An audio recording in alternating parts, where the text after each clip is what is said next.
We are starting off the evening by taking a live look at the 2nd Street Bridge, which is still under repairs and quiet tonight.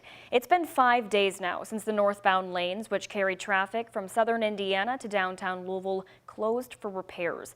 And now commuters should prepare for more closures beginning tomorrow. Thanks so much for joining us here on the Night Team. I'm Alex Dieterer. Tonight we're talking with those that these closures could impact the most, from southern Indiana businesses to commuters. The Night Team's Connor Steffen and photojournalist Aspen Hester have been reporting from southern Indiana all day. Connor, you're live right now at the 2nd Street Bridge. What have you been hearing today?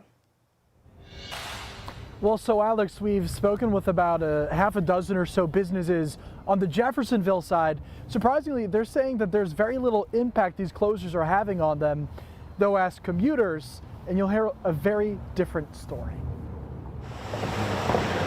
As repairs to the 2nd Street Bridge stretch into a second week. Honestly, I've not seen a whole lot of difference. Businesses in Jeffersonville say they've hardly noticed. So I haven't seen a whole lot of impact. There maybe is a slight minimal impact, if anything. We are close enough to this walking bridge that we get a lot more foot traffic than we do of the driving traffic. If anything, Chris Meyer, who is a manager at Red Yeti, says business has picked up this week. We're excited about that, and thankfully, people are still keeping us in mind despite the bridge woes. Very stressful, very hectic. Ask Mike Vitito about the bottleneck on the bridge, and you'll hear a whole different story. Here's the thing, like with any of the repairs, these are things that absolutely have to be done, should be done.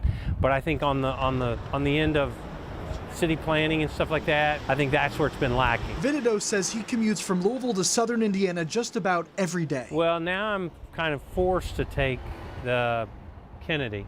Of course, there's tolls involved in that, so that's been a little bit less, a little more unpleasant. And the traffic being funneled that way, there's a noticeable difference. Crews will begin temporary rolling roadblocks on the 2nd Street Bridge Monday, narrowing traffic to a single southbound lane. That will take place between 9 in the morning and 3 in the afternoon, and will kick off with a temporary closure of the entire bridge. Heard that earlier this week. And what was your reaction to that? Dire panic. And we should tell you, the goal is not to panic. There are alternate routes you can take over the Ohio. That includes the Sherman-Minden and the Lincoln and Kennedy bridges. And Alex, the bridge's repair schedule should end by early April. We're live in Louisville. Connor Steffen, the WHAS 1119 on your side.